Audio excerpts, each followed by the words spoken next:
दोस्तों आज हम बात करेंगे पावर स्टार पवन सिंह के नए मूवीज़ को लेकर, जिस मूवीज़ का नाम है बेवफा सनम। इस मूवी का टाइटल देखकर लग रहा है कि यह किसी एल्बम का नाम होने वाला है, तो हम आप लोग को बता दें यह किसी एल्बम का नाम नहीं है। यह एक मूवी है जिसकी शूटिंग लंदन में हो चुकी है। तो हम इस वीडियो में पूरी जानकारी देंगे। अगर हमारे चैनल पर नए हैं तो चैनल को सब्सक्राइब कर लीजिए। चलिए हम आप लोग को बताते हैं कि यह मूवीज़ कब और किस चैनल पर रिलीज किया जाएगा। तो हम इस मूवीज़ के डिटेल्स की बात करें तो इसमें हीरो के रूप में पावर स्टार पवन सिंह नज़र आने वाले हैं और हीरोइन के रूप में स्मृति सिन्हा नज़र आएंगी। तो हम इस मूवी की बात करें तो यह मूवीज़ की शूटिंग 2 साल पहले ही लंदन में हो चुकी है।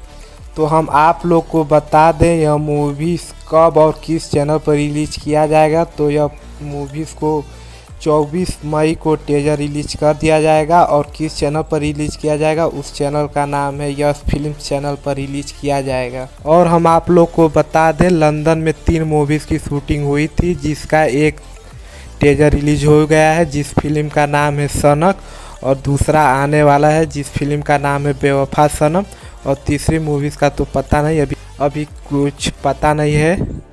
तो हम जैसे ही हमको पता चलेगा तो हम आप लोग को दूसरे वीडियो में बताएंगे। तब तक के लिए धन्यवाद।